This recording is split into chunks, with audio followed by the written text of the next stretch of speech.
এই যে জানাজার নামাজের প্রদর্শনী আমরা দেখলাম, একদিন আমাকে আপনাকেও এইরকম খাটে শোয়া দেওয়া হবে। জানাজার নামাজে আজানও নাই, ইকামতও নাই। ওইখানে নামাজ ইমাম সাহেব দাঁড়ায়া একবারে তাকবীর বলে শুরু করে দেয়। বলে দেখেন জানাজার নামাজে আজান ইকামত নাই কেন? বলে এটা তো হয়ে গেছে। কোন সময়? বলে দুনিয়ায় যখন ভূমিষ্ঠ হলাম ডান কানে আজান আর বাম কানে ইকামত দেওয়া হয়ে গেছে। বুজুর্গানে দিন বলেন আরো একটা বিষয় এখানে আছে, এটা জীবনের জন্য বড় একটা শিক্ষা। আমরা দুনিয়ার হায়াতটাকে অনেক লম্বা মনে করি, 60-70 বছর হায়াত অনেক লম্বা মনে করি। আপনাদের মসজিদে যখন মাগরিবের সময় হয় আজান দেওয়া হয়, মনে করেন 5 মিনিট পরে জামাতের জন্য যখন দাঁড়ায়, মুয়াজ্জিন সাহেব যখন ইকামত দেন, ইকামত যখন শেষ হয়ে যায়, বলেন তো ইকামত শেষ হওয়ার কয় মিনিট পরে ইমাম তাকবীরে তাহরিমা দেয়? কয় মিনিট পর? সাথে সাথে দেয়। বলে সর্বসাকুল্য হয়তো 1 সেকেন্ড বিলম্ব হতে পারে। বলে ইকামতের পরে তাকবীরে তাহরিমা, এই দুইটা জিনিসের মধ্যে সময় যতটুক, বলে দুনিয়ার হায়াতটাকেও ততটুক মনে করো, কারণ তোমার আজানও হয়ে গেছে, ইকামতও হয়ে গেছে, শুধু নামাজটা শুরু হতে বাকি। বলে ইকামত শেষ, তাকবীরে তাহরিমা, এর মধ্যে যতটুকু সময় তুমি দুনিয়ার হায়াতটাকে ওই রকম মনে করো। তুমি মনে করো যে আমার তো আজান ইকামত হয়ে গেছে, নামাজ হইতে বাকি। এই চিন্তা যদি রাখো, দেখা যাবে যে এই দুনিয়ার হায়াত অতি সামান্য মনে হবে। তাহলে সন্তানের অন্যতম করণীয় বিষয় হলো আজান ইকামত, ডান কানে আজান বাম কানে ইকামত। এরপরে দেখেন আধুনিক কিছু বিষয়ের কারণে অনেক কিছু আমরা জানতে পারি। সন্তান যখন এইবার দুধ পান করবে মায়ের, অনেকে বোঝে না, সন্তান ভূমিষ্ঠ হওয়ার পরে মার স্তনে শাল দুধ আছে, শাল দুধ। বলে এটা একটু দেখতে কালো পুজের মতো দেখা যায়। অনেকে বুঝে না, এই শাল দুধটাকে টিপে ফালায়া দেয়, এরপরে সন্তানরে দুধ পান করায়। কিন্তু বিজ্ঞান বলে এই শাল দুধ সন্তানের জন্য খুব উপকারী। বলে আপনি টিকা দেন বাচ্চারে কেন? বলে বিভিন্ন রকমের রোগ থেকে যেন বাঁচতে পারে। বলে এই পৃথিবীতে টিকা আবিষ্কার হয়েছে কয় বছর? ধরেন 100, 150, 200 বছর, কিন্তু এর আগে তো কোনো টিকা ছিল না। আধুনিক বিজ্ঞান এই কথা স্বীকার করে, বলে বাচ্চার মায়ের শাল দুধ এই বাচ্চার জন্য টিকার মতো। এটা তার জন্য অ্যান্টিবায়োটিক হিসাবে কাজ করে। এখন বাচ্চাকে দুধ পান করাবে, যদি এইখানে ওই মা আরেকটু সতর্ক থাকতে পারে যে বাচ্চাকে অজু সহ সব সময় দুধ পান করাবে, বাচ্চাকে অজু করে দুধ পান করাবে, করানোর সময় সব সময় বিসমিল্লাহ বলে দুধ পান করাবে। আমি লম্বা কথাগুলো বলতেছি, এই কথাগুলো কেন? অনেক বই আছে, এই পৃথিবীর অনেক বড় বড় মনীষীদের মায়েদের জীবনী। এই মায়েরা অনেকে বলছে যে আমি আমার এই সন্তানকে জীবনে কোনোদিন অজুবিহীন দুধ পান করাই নাই। আর এক রত্নগর্ভা মা বলছে আমি আমার সন্তানকে কোনোদিন বিসমিল্লাহ ছাড়া তাকে দুধ পান করানো শুরু করাই নাই। তার মানে ওনার দিল বলতেছে যে আমি আমার সন্তানের ব্যাপারে এই ধরনের আচরণ করার কারণেই আমার সন্তান জগৎ বিখ্যাত বুজুর্গ আলেম বড় বড় ব্যক্তিত্ব তারা হতে পেরেছে। এটা মায়েদের একটা ইচ্ছা, এই জন্য ওনারা আলাদাভাবে বলছে যে আমি বিসমিল্লাহ ছাড়া কোনো সময় দুধ পান করাই নাই, অজুবিহীন দুধ পান করাই নাই। এজন্য এটা যদি সম্ভব হয় আমার মা বোনদের দ্বারা, তারাও এই জিনিসটা চেষ্টা করবে। আর একটা জিনিস কি, কয়েকদিন আগে একটা রিপোর্ট দেখলাম, একজন লিখতেছে যে একটা বাচ্চা যখন দুধ পান করে মায়ের, তখন সে মায়ের দিকে 100% মনোযোগ দেয়। দেখবেন বাচ্চা যখন দুধ পান করে মার চেহারার দিকে তাকায় আর মিট মিট করে হাসে। কিন্তু তখন যদি মা, বাচ্চা দুধ পান করতেছে আর সে তখন মোবাইল টিপতেছে, তাহলে কি হলো? বাচ্চার সাথে মায়ের আই কন্ট্যাক্ট হলো না। এই সময় বাচ্চা তার মায়ের দিকে 100% মনোযোগ দেয়। এই জন্য দুধ পান করানোর সময় মায়ের উচিত সন্তানের চোখে চোখ রাখা, এবং ওই সময় মা সন্তানকে যা বলবে যা পড়ে শোনাবে সন্তানের ওই বিষয়টা দ্রুততার সাথে আয়ত্তে নিয়ে নিতে পারবে। এজন্য দুধ পান করানোর সময় এই বিষয়গুলো খেয়াল রাখা দরকার। এরপরে সন্তান সব দিন যখন বয়স হবে, বলে সন্তানের মাথার চুলগুলো মুন্ডায়া দিবে। চুলের ওজন পরিমাণ স্বর্ণ অথবা রৌপ্য অথবা উভয়টার যে কোনো একটার সমপরিমাণ মূল্য সাদকা করে দিবে। সপ্তম দিন আর একটা কাজ, সন্তানের জন্য আকিকা করবে। আকিকা, ছেলে যদি হয় 2টা ছাগল দিয়ে, মেয়ে যদি হয় 1টা ছাগল দিয়ে। কোন দিন করবে? বলে সপ্তম দিন, না পারলে 14তম দিন, না পারলে 21তম দিন। এখন একজনের ছেলে হয়েছে, 2টা দিয়া আকিকা দেওয়ার মতো সামর্থ্য তার নাই, এই জন্য বিলম্ব করার কোনো সুযোগ নাই, 1টা দিয়েই যথা সময়ে আকিকা দিয়ে দিবে। কিন্তু আফসোস, আমাদের সমাজের অনেক মানুষ দেখা যায় সামর্থ্য থাকার পরেও ইচ্ছা করে আকিকা দেওয়ার ক্ষেত্রে বিলম্ব করে, বলে ঠিক আছে আগামী কোরবানির সাথে দিয়া দিব। কোরবানির সাথে আকিকা দেওয়া জায়েজ। যারা আবার বলে না জায়েজ, দেওয়া যাবে না, এরা অতিরঞ্জিত করে।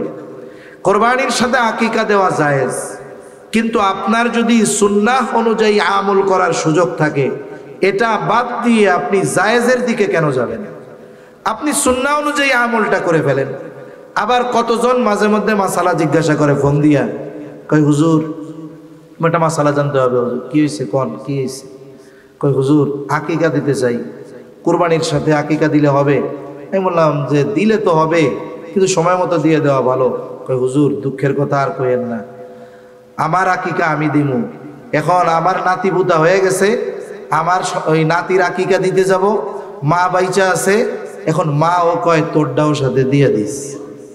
তার মানে ওনার আকিকাও দেওয়া হয় নাই। এরকমও কত মা বাবা ইচ্ছাকৃতভাবে বিলম্ব করে, এটা উচিত নয়। আকিকার সাথে সন্তানের অনেক কিছু ঝুলন্ত থাকে, এজন্য যথাসময়ে সন্তানের আকিকা দিয়ে দিবে।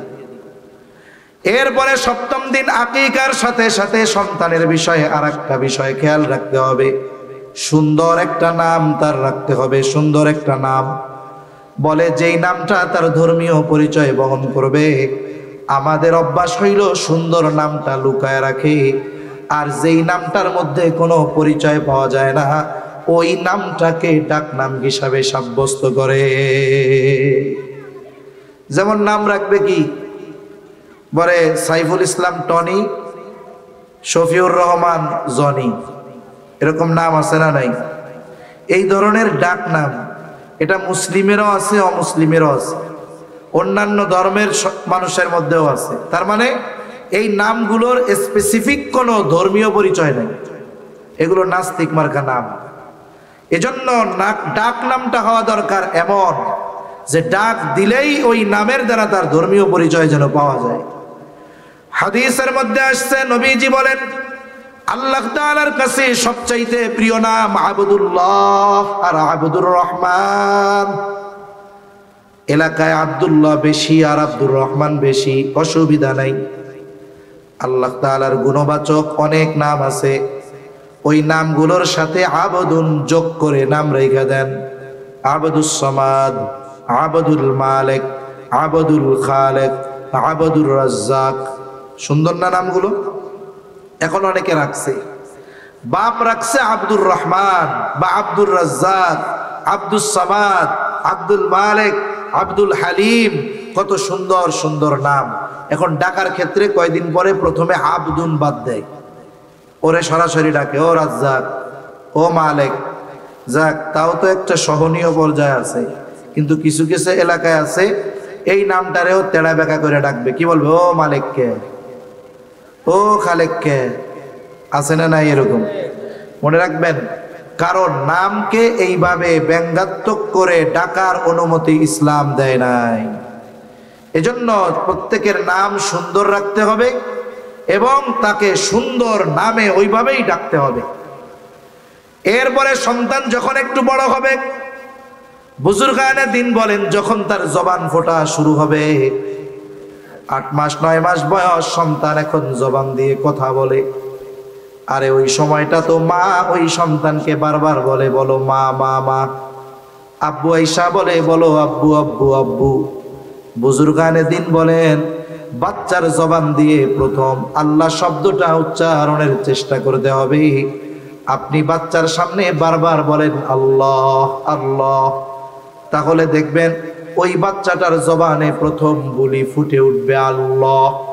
আমাদেরকে যখন ছোট বাচ্চা 1 বছর বয়স বা তার কম, সে যখন অনিচ্ছায় তার মুখ দিয়ে আব্বু বের হয়ে যায়, আম্মু বের হয়ে যায়, যখন আব্বু শুনে মানুষের কাছে আনন্দের সাথে বলে আমার বাচ্চাটা আমারে আব্বু ডাকছে, কত খুশি হয়। আর আমি আপনি যদি বাচ্চাকে আল্লাহ আল্লাহ শোনাই, আর ওই বাচ্চার জবান দিয়ে যদি আল্লাহ শব্দটা বের হয়, আব্বু ডাক শুনে আমি আপনি যেমন খুশি হই, ওই বাচ্চাকে যদি আল্লাহ আল্লাহ শেখাই, ওর জবান দিয়ে যদি সর্বপ্রথম শব্দটা আল্লাহ বের হয়, আশা করা যায় আরশে আজিমের মালিক খুশি হয়ে যাবে। এজন্য বাচ্চার জবান দিয়ে যেন প্রথম কথা আল্লাহ বের হয়, এই চেষ্টা আমরা করব, বলেন ইনশাআল্লাহ। এরপরে আমি মোটা মোটা হকগুলো শুধু বলতেছি আর কি। এরপরে বাচ্চা যখন বড় হবে, তার প্রথম শিক্ষা হবে কোরআনী শিক্ষা। তাকে সর্বপ্রথম কোরআনের সাথে জুড়ায় দিতে হবে, কোরআনী শিক্ষায় শিক্ষিত করতে হবে। মনে রাখবেন, অনেকে বলে যে একটা হলো জাগতিক শিক্ষা আর একটা হলো পরকালীন শিক্ষা। এই কথা বলার দ্বারা এই কোরআন সুন্নাহর শিক্ষাকে শুধুমাত্র আখিরাতের জন্য সাব্যস্ত করা হয়। তার মানে বোঝানো হয় কি, যে কোরআন হাদিস শিখে দুনিয়ায় চলা যায় না, নাউজুবিল্লাহ বলেন। অথচ ইসলামকে পূর্ণাঙ্গ জীবন ব্যবস্থা হিসাবে ঘোষণা করেছেন কে? এই দুনিয়ায় চলার জন্য একটা মানুষের যা দরকার, রাষ্ট্রীয় পর্যায়ে যা দরকার, ব্যক্তিগত পর্যায়ে যা দরকার, সামাজিক পর্যায়ে যা দরকার, রাজনৈতিক অর্থনৈতিক পর্যায়ে যা দরকার, সব কিছুর সমাধান ইসলামের মধ্যে আছে না নাই? এ দুনিয়ায় তো উচিত ছিল শুধুমাত্র কেবলমাত্র একমাত্র শিক্ষা ব্যবস্থা হওয়ার দরকার ছিল কোরআন সুন্নাহর শিক্ষা ব্যবস্থা। তাহলে এ দুনিয়ায় অরাজকতা, অনৈতিকতা, খুন, দুর্নীতি, অন্যের সম্পদ মেরে খাওয়া, এগুলো কিছুই হতো না। গোটা পৃথিবীতে শান্তির সুবাতাস বইতো, ঠিক কিনা বলেন? এজন্য সন্তানকে প্রথমে শিক্ষা দিতে হবে কোরআনের শিক্ষা। যদি কোরআনের শিক্ষা না দেওয়া হয়, সন্তানকে সম্পদ বানানো সম্ভব নয়। সন্তানকে প্রকৃত মানবিক গুণ অর্জন করানো কোরআন সুন্নাহর শিক্ষাবিহীন কখনোই সম্ভব নয়। এজন্য সন্তানকে প্রথমে কোরআনের শিক্ষা শিখাতে হবে। এই যে দেখছেন, এটা তারা একটা প্রদর্শনী দিয়েছে, কিন্তু বাস্তবতা এরকম। আপনার সন্তানকে আপনি ডাক্তার, ইঞ্জিনিয়ার, উকিল, ব্যারিস্টার বানানোর ইচ্ছা, বানাবেন, অসুবিধা নাই তো। কিন্তু আপনি আপনার সন্তানকে তো আগে মুসলমান বানাতে হবে, ঠিক কিনা বলেন? ওই রকম জানাজার তাকবীর দিলে সে যদি রুকুতে চলে যায়, তাহলে বিপদ না? আপনার সন্তানকে তো কমপক্ষে জানাজা পড়ানোর যোগ্যতা অর্জন করতে পারে, এতটুকু কমপক্ষে শেখাতে হবে। আপনি ডাক্তার, ইঞ্জিনিয়ার তো আমাদেরও দরকার, আমাদের দরকার। কেন দরকার না? কারণ একজন ডাক্তার যদি দিনদার হয়, তাহলে ওই ডাক্তারের দ্বারা সাধারণ মানুষ বেশি উপকৃত হবে। একজন ইঞ্জিনিয়ার যদি দিনদার হয়, সে আপনার এলাকার মসজিদ, মাদ্রাসা, ধর্মীয় স্থাপনাগুলোর ডিজাইন ফ্রি করে দিবে, ঠিক কিনা বলেন? এগুলো দরকার। তবে আমাদের দিনদার ডাক্তার দরকার। এমন ডাক্তার দরকার না যেই ডাক্তার ডায়াগনস্টিক সেন্টারের সাথে চুক্তি কইরাই বসছে যে টেনশন কইরেন না, পেটে ব্যথার রুগী আসলেও 10,000-এর কম টেস্ট হবে না, আপনার কোনো চিন্তা নাই। আছে না নাই? আপনি যাবেন, কিছু রোগ নাই আপনারে দেখবেন 20টা টেস্ট দিয়া রাখছে, আবার বলবে ওই জায়গা থেকে করাবেন, নাহলে ভালো হয় না। আছে না নাই? এগুলো ডাক্তার না, এগুলো হলো ডাকাত। এগুলো কি, জোরে বলেন? ডাকাত। আমরা তো এইরকম ডাকাত ডাক্তার চাই না, দিনদার ডাক্তার চাই। তাহলে দিনদার ডাক্তার যদি প্রয়োজন হয়, তাহলে অবশ্যই তাকে দিন আগে শেখাতে হবে। আপনি এই ধরনের মাদ্রাসা, নুরানি মাদ্রাসাগুলায় ক্লাস 3 পর্যন্ত পড়ান না। আপনার কি হবে জানেন? 3 পর্যন্ত যদি একটা ছেলে পড়ে, সে কতটুক শেখে? বলে কমপক্ষে একটা মুসলমানের জন্য যতটুকু ইলমে দিন শেখা ফরজ। ক্লাস 3 পর্যন্ত নুরানিতে পড়লে মোটামুটি এই ফরজ পরিমাণ ইলমে দ্বীন সে অর্জন করে ফেলে। সুবহান। তাদের সফলতার সবচাইতে বড় বাধা যেগুলো পেয়েছে এর মধ্যে অন্যতম ছিল সকালবেলার মক্তব। কারণ কি, যেই বাচ্চাটার নামাজ ফরজ হয় নাই, ওই বাচ্চাটা 6 বছর বয়স, ফজরের নামাজে মা ডাক না দিলেও ওই বাচ্চাটাকে মক্তবে যাওয়ার জন্য তাকে পিটানো হইতো, জোর কইরা মক্তবে পাঠায় দেওয়া হইতো।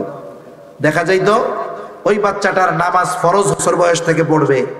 আপনার ছেলে তো প্রাইমারি যেতে যায় 6 বছর বয়সে, আমাদের এইখানে 4 বছর বয়সে যাওয়া শুরু করবে। প্রাইমারিতে 1 2 তে বই পড়ে 2টা, আমাদের এইখানে 4 বছর বয়স থেকেই পড়বে 6টা।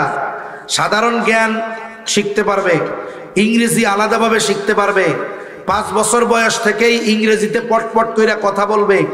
এই লোভ যখন দিছে, মানুষেরা মক্তব থেকে সন্তানদেরকে এনে পৌঁছায়া দিছে কিন্ডারগার্টেনে। মক্তব খালি, মক্তব কি খালি। এদেশের উলামায়ে কেরাম মানুষের ভালো চায়, কল্যাণ চায়, কিন্তু মানুষ বোঝে তবে পরে। কল্যাণ যে চায় এটা বুঝে মানুষ, কিন্তু বোঝে পরে।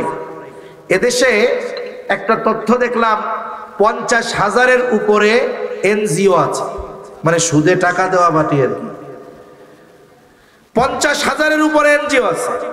স্বাধীনতা পরবর্তীকালীন সময় যখন এদেশে এনজিওরা আসতে চেয়েছিল, ওই সময়ের উলামায়ে কেরাম যারা ছিলেন তারা বলেছিলেন যে আমরা রক্ত দিয়ে এই দেশ স্বাধীন করেছি, এই দেশ যদি আবার গড়তে হয় আমরাই গড়ব।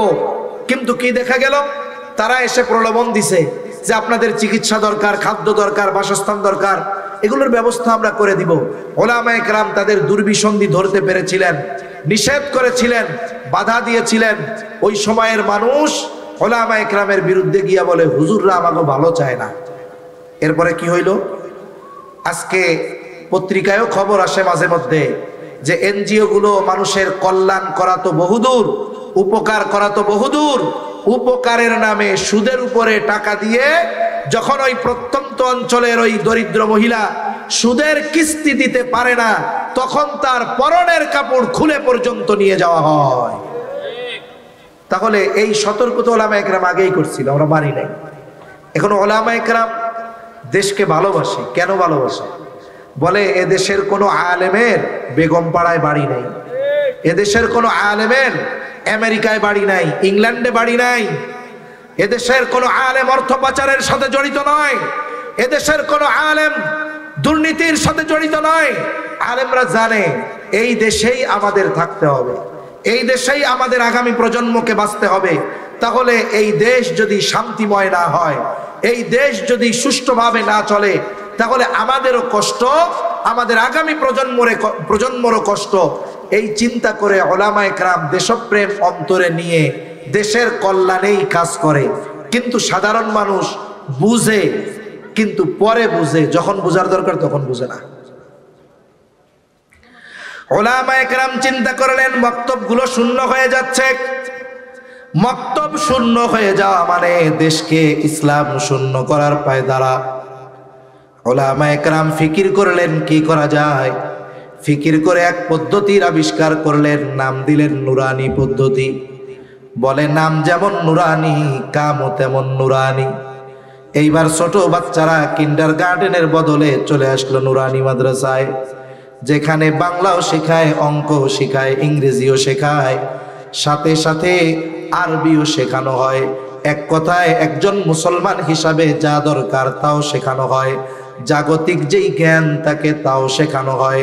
আর এক একটা ছোট বাচ্চার হাতের লেখা কত সুন্দর। অনেক স্কুল কলেজের মাস্টার্স বিসিএস কমপ্লিট করা লোকের লেখাও এত সুন্দর হয় না, ঠিক কিনা বলেন? এই নুরানি মক্তবগুলো, মাদ্রাসাগুলো এত ব্যাপক আকারে সাড়া ফেললো যে গত সরকারের সময় একজন শিক্ষামন্ত্রী ছিলেন, ইসকনের প্রোডাক্ট, চিনেননি তারে আপনারা?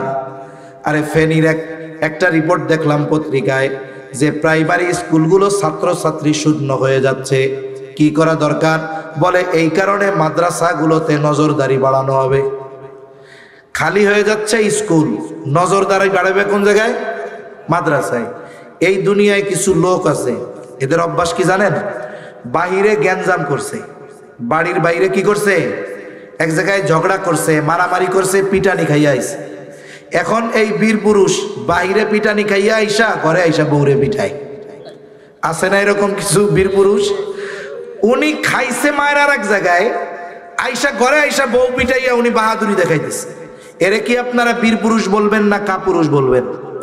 আরে তোদের তো চিন্তা করার দরকার ছিল যে এত ফ্যাসিলিটি দেয় এক একটা প্রাইমারির টিচারদেরকে, কত বড় স্থাপনা বিল্ডিং বানায় দিছি, আবার আমাদের খরচে তাদেরকে টিফিন দেওয়াই, এরপরেও কেন স্টুডেন্টরা স্কুল ছেড়ে মাদ্রাসায় যাচ্ছে? এর জবাবদিহিতা তো প্রাইমারি স্কুলের টিচারদের কাছে চাওয়া দরকার ছিল, ঠিক কিনা বলেন? আমরা বলি কি যে এত ঝামেলার দরকার নেই। এক কাম করেন, ওই প্রাইমারি স্কুলে যেই গাধাগুলারে রাখছেন পড়াইতে টড়াইতে পারে না, ওইগুলারে বাদ দিয়া আমাকে নুরানির শিক্ষকগুলারে ঢুকায়া দেন, আর সিলেবাসটা আমাদের হাতে দিয়া দেন। দেখেন কি হয়। ওই প্রাইমারি স্কুলের যেই বিল্ডিং আছে জায়গা দিয়া কুল পাবেন না ইনশাআল্লাহ, ঠিক কিনা কম? আর যেই মানুষগুলো বুঝে যে আমার সন্তানকে মানুষে পরিণত করতে হবে, এই ধরনের মানুষ জাগতিক শিক্ষায় শিক্ষিত হলেও এই মানুষগুলো তাদের সন্তানকে দ্বীনি শিক্ষায় শিক্ষিত করে, ঠিক কিনা বলেন?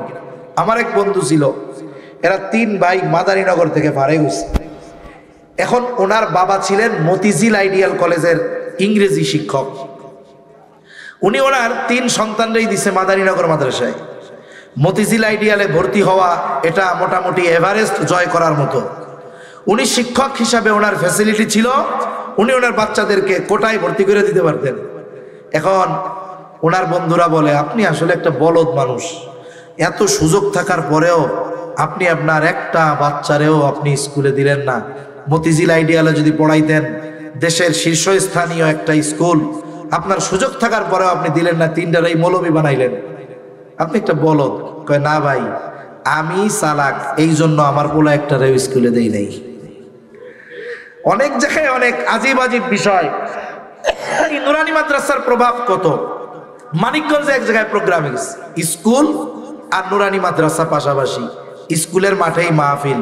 তা আমি আবার জিজ্ঞাসা করতেছি ওনারে যে কি ভাই, নুরানি মাদ্রাসার সাথে স্কুলের সাথে কন্টেস্ট লাগে না? কই হুজুর আমাকে সমস্যা নেই। কে? বলি কেন? বলে এই স্কুলে 12 জন না 13 জন শিক্ষক শিক্ষিকা, তাদের সবগুলোর গোলামান আমাকে মাদ্রাসায় পড়ে। তাহলে দেখেন নুরানির প্রভাবটা কি। একটা ছোট বাচ্চা ছোট থেকেই আদব শিখে, তার মানে এই দ্বীনি শিক্ষায় শিক্ষিত হওয়ার কারণে তার মধ্যে দ্বীন ঢুকে যায়। আলেম হওয়া জরুরি না, মুসলমান হওয়া জরুরি।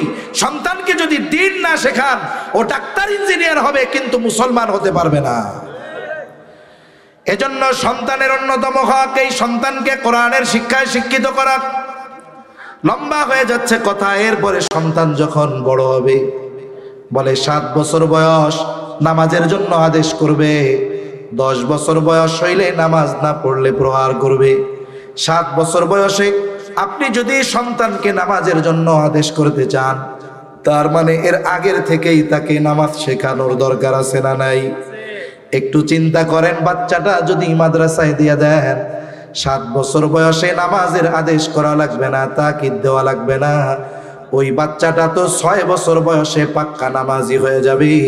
বরং অনেক সময় ওই ধরনের ছোট বাচ্চাদের নামাজের হালত দেখে আমাদের লজ্জা লাগে। আরে এই ছোট বাচ্চা যেমনে নামাজ পড়তেছে, এইরকম যদি নামাজ পড়তে পারতাম আমারও ভালো লাগতো। মাঝে মাঝে অনেক মাদ্রাসার রাতের সিসি ক্যামেরার ভিডিও অনলাইনে ছাড়া হয়। রাত গভীর 3টা, 2:30, 2টা বাজে, ছোট নাবালক মাসুম বাচ্চা, বয়স 6 বছর 7 বছর বয়স হবে, ও প্রস্রাব করার জন্য উঠছে, আইসা আবার চলে আসছে, আবার কি মনে কইরা আবার ওযুখানার মধ্যে গেছে।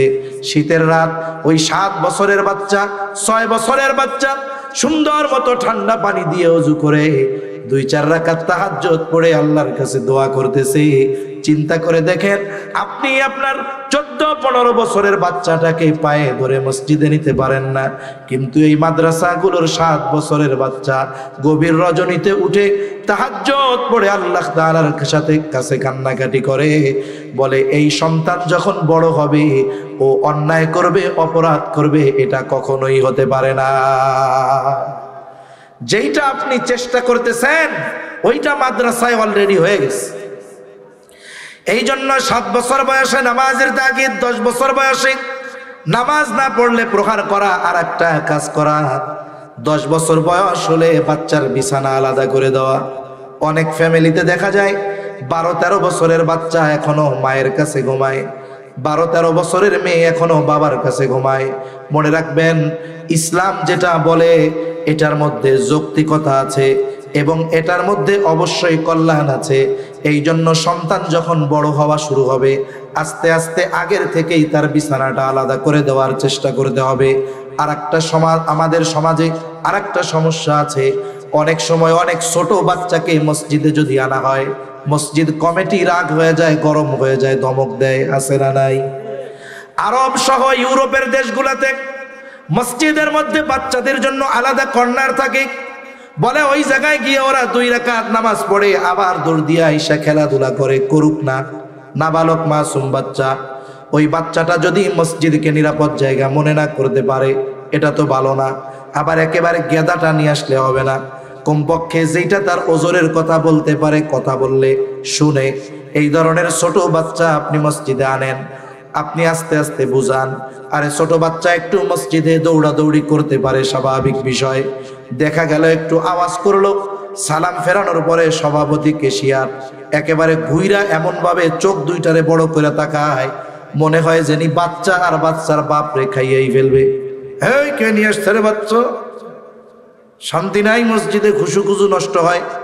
আমি যদি ওনারে বলি, বাংলাদেশে যদি জেহাদ লাগে, জেহাদ শুরু হয়, যুদ্ধ লাইগা যায়, একটা দেশ যা শুরু করছে, লাইগাও তো যেতে পারে, ঠিক কিনা বলেন? যদি লাইগাই যায়, জেহাদের ময়দানে কি নামাজ মাপ নাকি? আগে তো যুদ্ধ ডাল তলোয়ার দিয়া হইতো, এখন তো আর তা দিয়া হবে না। এখন বোম একটা ফালাইছে, আপনি নামাজের মধ্যে আছেন, আপনার খুশু যদি এতই দুর্বল হয়, বাচ্চার আওয়াজে খুশু নষ্ট হইলে বোমা ফালাইলে কি হবে? তো ওজো ছুইটা যাইব গা। এখন দেখেন, বাচ্চা আসছে, চিৎকার করছে, আপনি বাচ্চাটারে ডাক দেন। আপনার যদি বয়সে নাতির মতো হয়, বলেন যে দাদু, মসজিদ আল্লাহর ঘর, এখানে জোরে কথা কয় না, ঠিক আছে? দেখবেন ও বলবে ঠিক আছে ঠিক আছে, ঠিক কিনা বলেন? বাচ্চাদেরকে এইভাবে শেখাতে হয়, জোর করে শেখানো যাবে না। আপনারা বাচ্চারা মসজিদে আসে না, ছোট বাচ্চা, মসজিদ কমিটি অধিকাংশ জায়গায় চিন্তা করে মসজিদের অবকাঠামোগত উন্নয়ন করার চিন্তা বেশি। তাদের চিন্তা হলো এসি ওই মসজিদে 5টা, আমাদের লাগাইতে হবে 6টা, ওই জায়গায় 10 টন, দুর্বড়া আমরা লাগাবো 15 টন। কিন্তু মসজিদ কমিটির মূল কাজ ছিল যে মসজিদে মুসল্লি কেমনে বাড়ানো যায়। আমার ইমাম যিনি আছেন, তার যেন পারিপার্শ্বিক কোনো চিন্তা না থাকে, এই জন্য তাকে একটা যথাযথ যতটুকু প্রয়োজন ততটুকু পরিমাণ স্যালারি বা সম্মানী দেওয়া। কিন্তু আমাদের দেশে এই কাজগুলোর ব্যাপারে মসজিদ কমিটি খুব কার্পণ্যতা করে, গর্বের সাথে বলে এত লাখ দিয়া কোটি দিয়া মার্বেল লাগাইছি। মসজিদের ইমাম সাহেবের ওজিফা কত? কয় 12,000। আবার ওই যে ছোট বাচ্চারাই তো বলছে যে হ্যাঁ হুজুর, আপনাকে টাকায় বরকত আছে। কথা সত্য, মতলব খারাপ। কথা সত্য, মতলবটা খারাপ। আপনি তো গর্ব করবেন যে ওই মসজিদে 15 টন, আমরা লাগাইছি 20 টন। আপনি যা বলবেন, এই মিয়া, তোমার মসজিদের ইমামরে ওজিফা দেও কত? ও যদি কয় 30,000, আপনি আজকে এসে কবেন দূর বেটা, আমার মসজিদের ইমামরে দিব 40,000। হওয়ার দরকার ছিল এটা হয় না। জিজ্ঞাসা করবেন, ভাই তোমার মসজিদে ফজরের নামাজে কয় কাতার হয়? ওর মসজিদে 6 কাতার হয়, আপনার মসজিদে 4 কাতার হবে না। আমার মুসল্লি কমপক্ষে 10 কাতার বানাতে হবে। কি করা যায় হুজুর, বুদ্ধি দেন। এগুলো আমরা করব না, আমরা শুধু অবকাঠামোগত উন্নয়ন চাই। এজন্য মসজিদগুলো পাকা হচ্ছে, মুসল্লি পাকা হইতেছে না, ঠিক কিনা বলেন? সম্মানিত উপস্থিতি, বাচ্চারা মসজিদে আসে না, আপনারা বাচ্চাদেরকে বলেন যে মসজিদে আসলে তোমাদের চকলেট দেওয়া হবে, মসজিদ কমিটি ব্যবস্থা করেন। আজকে হয়তো বাচ্চা মসজিদে চকলেটের লোভে আসবে, কিন্তু সময়ের সাথে সাথে যখন তার চিন্তা পরিবর্তন হবে, ওই বাচ্চা তখন আর চকলেট পাওয়ার জন্য আসবে না। ওই বাচ্চাটা বড় হওয়ার পর আল্লাহকে পাওয়ার জন্য তখন মসজিদে আসবে। এজন্য মসজিদ কমিটির পক্ষ থেকে এই ধরনের ব্যবস্থা থাকা দরকার। এরপরে বাচ্চা বড় হইল, বড় হওয়ার পরে বিবাহ উপযুক্ত হইছে, কথা শেষ, আর লম্ব করব না, আমিও অসুস্থ, কষ্ট হইতেছে। বাচ্চা যখন প্রাপ্তবয়স্ক হলো, বালেগা হয়ে গেল, ছেলে মেয়ে, বলেন তো উভয়কে বিবাহ দেওয়ার দায়িত্ব কার? পিতার বা অভিভাবকের। আল্লাহ তাআলা বলেন ওয়ানকিহুল আয়ামা মিনকুম ওয়াস-সালিহিনা মিন ইবাদিকুম ওয়া ইমাইকুম ইয়াকুনু ফুকারা ইউগনিহিমুল্লাহ। আল্লাহ তাআলা অভিভাবকদেরকে বিবাহ দিয়ে দিতে বলেছেন। তার অধীনস্থ যারা বিবাহ উপযুক্ত আছে, গোলাম বান্দি যা হয় হোক, সন্তান সন্ততি যারা বিবাহ উপযুক্ত, বিবাহ দিয়ে দেওয়ার নির্দেশ আল্লাহ তাআলা দিয়েছেন। সাথে সাথে আল্লাহ তাআলা বলেন ইয়াকুনু ফুকারা ইউগনিহিমুল্লাহ, বলে বিবাহ দিয়া দাও, যদি তারা দরিদ্র হয় ধনী বানায় দিবে কে? বিবাহ দিলে তো খাওয়ার লোক বাড়ে, ধনী হয় কেমনে? বুজুর্গানে দিন বলেন বিবাহ তো একটা ইবাদত। বিবাহ কি? ইবাদত। যেই বিবাহ গুনাহমুক্ত হবে, এ টু জেড, শুরু থেকে নিয়ে শেষ পর্যন্ত একেবারে গুনাহমুক্ত হবে, সুন্নাত তরিকায় হবে, বলে আল্লাহ তাআলা ওই বিবাহের মধ্যে পরিপূর্ণ বরকত দান করবে। কিন্তু আমাদের দেশের বিবাহগুলো শুরু হয় গুনাহ দিয়া। কয় ছেলে মেয়ে দেখার আগে দুলাভাই গিয়া মাইয়া দেখতে যায় আগে। ছেলেও কি কয়, কত বড় বলদের বলদ, কয় দুলাভাইয়ের পছন্দ হইলে আমারও পছন্দ। বেটা ঘর করবি তুই, দুলাভাইয়ের পছন্দ দিয়া কি হইবে? বিবাহের আগে ওই মেয়েকে ছেলের বাপও দেখতে পারবে না, ছেলের বাবাও দেখতে পারবে না যে আমার পুত্রবধূ হবে, আগের থেকে দেখি না। না, যতদিন না পর্যন্ত বিবাহ সম্পাদিত হবে ওই ছেলে আর মেয়ের ভিতরে, ততদিন পর্যন্ত ছেলের বাবা ওই মেয়েকে দেখতে পারবে না। এখন যা শুরু করি আমরা গুনাহ দিয়া, ওই কাম করার পরে ধনী বড় লোক হইব, এটা তো হইতে পারে না, ঠিক কিনা বলেন? এজন্য যেই গুনাহের মধ্যে, যে বিবাহের মধ্যে কোনো গুনাহ নাই, ওই বিবাহের মধ্যে বরকত আছে। অনেকে মনে করে বিবাহে খরচ কম হইলে বরকত কম, কিন্তু নবীজি বলেন ইন্না আ'যাবান নিকাহি বারাকা আইসারুহা মাউনা, যেই বিবাহে খরচ যত কম ওই বিবাহে বরকত তত বেশি। সুবহানাল্লাহ। এখন ছেলে হোক আর মেয়ে হোক, বিবাহ দেওয়ার দায়িত্ব অভিভাবকের, ঠিক কিনা বলেন? কিন্তু বাস্তবতা কি? মেয়ের বিবাহের দায়িত্ব বাপ নেয়, কিন্তু ছেলেরটা নেয় না। মেয়ের বিবাহের দায়িত্ব বাবা নেয়, কিন্তু ছেলের বিবাহ দেয় না, ছেলের বিয়া করা লাগে। বিবাহ যদি করতে চায়, বিবাহ উপযুক্ত ছেলে, বলে আগে কামাই করো। এখন চাকরি বাকরি ধরছে, কাব্বা এখন বিয়া দিয়া দেন, কয় আগে কামাই করে 5 বছর আমাদের খাওয়াও, এরপরে বিয়া করো। এরকম বলে কি বলে না? অথচ বিবাহ দেওয়ার দায়িত্ব তো অভিভাবকের ছিল। হাদিসের মধ্যে আসছে, আপনার সন্তান বিবাহ উপযুক্ত হয়ে গেছে, বালেগ বালেগা হয়ে গেছে, আপনি বিবাহ দেন না। এই যে যৌবনের তাড়নায় সে যদি কোনো গুনাহ করে, বলে সে গুনাহ করলো যা, ওই গুনার পরিপূর্ণ, ছেলে তো গুনাহ করছে, আর বাপ গুনাহ না করেও ওই গুনার সমপরিমাণ, ওই অন্যায়ের সমপরিমাণ পাপ তার আমলনামায় যোগ হয়ে যাবে।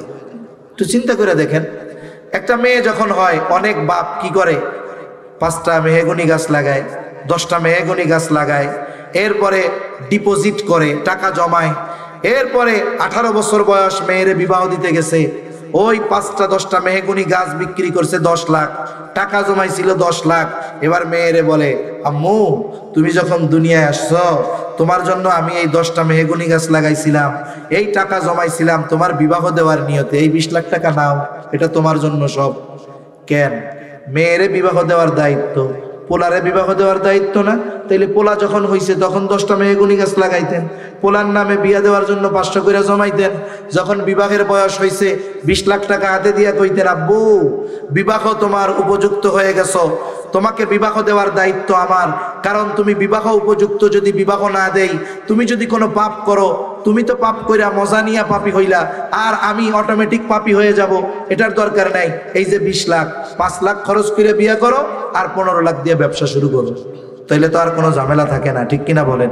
এজন্য মনে রাখবেন, সন্তান সন্ততি প্রাপ্তবয়স্ক হওয়ার পরে পিতা মাতা, অভিভাবক যিনি আছেন, বিবাহ দিয়ে দেওয়ার দায়িত্ব তার। মেয়েকে মালদার না, দিনদার একটা ছেলে দেখে বিবাহ দিতে হবে। কারণ হাদিসের মধ্যে আসছে যে কোনো দিনদার ছেলের প্রস্তাব আসলো, তোমরা সেটাকে ডিনাই করলা, ফিরিয়ে দিলা, এভাবে যদি করো তাহলে বিশৃঙ্খলা সমাজের মধ্যে ছড়ায় পড়বে। এজন্য মেয়ে বিবাহ দেওয়ার ক্ষেত্রে ছেলের দিনদারিত্বকে প্রায়োরিটি দিতে হবে, আবার ছেলে বিবাহ দেওয়ার ক্ষেত্রে মেয়ের দিনদারিত্বকে প্রায়োরিটি দিতে হবে। এখন সম্মানিত উপস্থিতি, সংক্ষিপ্তসারে কয়েকটা কথা আপনাদের সাথে বললাম। আমরা যদি আমাদের সন্তানদের ব্যাপারে এই ধরনের কেয়ার নিতে পারি, এই কাজগুলো করতে পারি, আমার দিল বলে এই সন্তানটা যদি অনেক টাকার মালিকও না হয়, এ সন্তানটা যদি রিক্সাওয়ালা হয়, এ সন্তানটা যদি অটোওয়ালা হয়, আপনি তাকে দিন শিখিয়েছেন, এই কারণে ওর কষ্ট হবে, কিন্তু ও মা বাবাকে বৃদ্ধাশ্রমে পাঠাবে না। ঠিক কিনা বলেন? ও মা বাবাকে বোঝা মনে করবে না, মা বাবাকে নেয়ামত মনে করবে। আর এই দিন শেখানোর কারণে ওই ধরনের মানুষগুলার মতো হুজুরের কাছে সেও আপনার বলা লাগবে না, হুজুর পিতামাতার হকের ব্যাপারে একটু আলোচনা করেন। কারণ আপনি যেহেতু আপনার সন্তানের জীবনের প্রারম্ভে এই ইনভেস্টগুলো করেছেন, আল্লাহ তাআলা এই সন্তানের মাধ্যমে বার্ধক্যকালে আপনি ওর কাছে যা পাওনা ছিলেন, জোর করা লাগবে না, এমনিতেই ও আপনার হকগুলো আদায় করবে। ঠিক কিনা বলেন? এজন্য সন্তানদেরকে দিন শেখানো দরকার। সাথে সাথে এই দিন শেখার যেই ফ্যাক্টরি মাদ্রাসাগুলো, এগুলোর ব্যাপারেও আমাদের খেয়াল রাখার দরকার আছে না নাই? একেবারে আলোচনা শেষ। দোয়ার পূর্ব মুহূর্তে গতানুগতিক কোনো কালেকশন না, আমি পারিও না। আমাকে মহতামিম সাহেব শুধু এতটুকু কথা বলছে, হুজুর অনেকে দিতে চায় মাদ্রাসায়, আল্লাহুম্মা বারিক আলা মুহাম্মাদিন ওয়া আলা আলি মুহাম্মাদ কামা বারাকতা আলা ইব্রাহিম ওয়া আলা আলি ইব্রাহিম ইন্নাকা হামিদুম মাজিদ। আলহামদুলিল্লাহি রাব্বিল আলামিন ওয়াল আকিবাতু লিল মুত্তাকিন والصلاة والسلام على خير خلقه محمد وعلى آله وأصحابه أجمعين. ربنا ظلمنا أنفسنا وإن لم تغفر لنا وترحمنا لنكونن من الخاسرين. ربنا آتنا في الدنيا حسنة وفي الآخرة حسنة وقنا عذاب النار. ربنا لا تزغ قلوبنا بعد إذ لدنك رحمة إنك أنت الوهاب. গভীর রাত পর্যন্ত আলোচনা করার পরে গুনাহ মাখা হাত আমরা তুলে ধরেছি। আয় আল্লাহ, রাত যত গভীর হয় দুনিয়ার মানুষের দরজাগুলো বন্ধ হয়ে যায়, আর রাত যত গভীর হয় আপনার রহমতের দুয়ার তত উন্মোচিত হয়। আয় আল্লাহ, আমরা গুনাহগার, আপনি গফফার, আমরা গুনাহ করতে ভালোবাসি, আপনি ক্ষমা করতে ভালোবাসেন। আপনি আপনার গফুর, গফফার, রহিম, রহমান নামের ওসিলায় যে যেখান থেকে হাত উঁচু করেছে আমাদের সকলের বিগত জীবনের সব ধরনের গুনাহগুলো মাফ করে দেন। আয় আল্লাহ, আমাদের আত্মীয় স্বজন যে যেখানে আছে মাফ করে দেন। পর্দার অন্তরালে মা বোনেরা হাত উঁচু করেছে, আয় আল্লাহ সকলকে মাফ করে দেন। রব্বুল আলামিন, আমাদের আত্মীয় স্বজন যারা দুনিয়া ছেড়ে চলে গেছে তাদের মাফ করে কবরগুলো জান্নাতের টুকরো বানায় দেন। রব্বুল আলামিন, যারা অসুস্থ আছে সুস্থতা দান করেন আল্লাহ। আয় আল্লাহ, খাস মাহফিল আপনি কবুল করে নেন। আয় আল্লাহ, উলামায়ে কেরাম শুরু থেকে নিয়ে যত আলোচনা করেছেন, যে যতটুকু শ্রবণ করেছে, প্রয়োজনীয় কথাগুলো স্মরণ রেখে আমলের কথাগুলো আমলে পরিণত করার তৌফিক দিয়া দেন রব্বুল আলামিন। খাস করে যেই মাদ্রাসার উদ্যোগে মাহফিল মাদ্রাসা খানা কবুল করেন। আয় আল্লাহ, যারা অর্থ দিয়ে, শ্রম দিয়ে, সময় দিয়ে, পরামর্শ দিয়ে আল্লাহ এই প্রতিষ্ঠানে সহযোগিতা করে আল্লাহ, সকলের সকল প্রকার সাহায্য সহযোগিতা আপনি কবুল আর মঞ্জুর করে নেন। মাদ্রাসার যত প্রয়োজনীয়তা আছে গায়বী খাজানা থেকে ব্যবস্থা করে দেন। আয় আল্লাহ, এই মাদ্রাসা সহ তাম দুনিয়ার সকল মাদ্রাসাগুলাকে সকল ষড়যন্ত্র চক্রান্ত থেকে হেফাজত করেন রব্বুল আলামিন। আয় আল্লাহ, তাম দুনিয়ার মুসলমানদের জান মাল আপনি হেফাজত করেন। খাস করে ফিলিস্তিনের মুসলমানদের হেফাজত করেন আল্লাহ। আয় আল্লাহ, অর্ধলক্ষের অধিক নিরস্ত্র মুসলমান শিশু মহিলাদেরকে নির্মমভাবে ওই ইসরায়েলি হায়নারা শহীদ করেছে আল্লাহ রব্বুল আলামিন। জালেমগুলাকে সহি বুঝদান করেন, যদি হেদায়াত নসিবে না থাকে তাদের জন্য আসমানি ফয়সালা নেন। জালেমদের বিরুদ্ধে যারা লড়াই করতেছে, জিহাদ করতেছে আল্লাহ, আপনি তাদেরকে আসমানি বাহিনীর মাধ্যমে সাহায্য করেন রব্বুল আলামিন। তামাম দুনিয়ার মুসলমানদের এক হওয়ার তৌফিক দান করেন আল্লাহ। আয় আল্লাহ, খাস করে মাওলা আমরা যারা হাত উঁচু করেছি, আমাদের মধ্যে হয়তো অনেকের মা নাই, অনেকের হয়তো বাবা নাই, অনেকে হয়তো নিজের হাতে মোহাব্বতের মা বাবাকে কবরে শুয়ায় রাখছি। আয় আল্লাহ, দুনিয়ার অপর প্রান্তে আমেরিকার খবর মুহূর্তের ভিতরে পাওয়া যায়, দেখা যায় 3 হাত মাটির নিচে মোহাব্বতের মা বাবার কবরের খবর জানা যায় না, দেখা যায় না। আয় আল্লাহ, গুনার কারণে যদি কারো মা বাবার কবরে আযাব হয়, আমাদের মধ্যে যাকে পছন্দ, যারা আমল পছন্দ, তারা আমলের ওসিলায় ওই মা বাবার কবরের আযাব আল্লাহ আপনি মাফ করে দেন, কবরগুলো জান্নাতের টুকরো বানায় দেন। কিয়ামতের দিন হিসাব সহজ করে জান্নাতের ব্যবস্থা আপনি করে দিয়েন।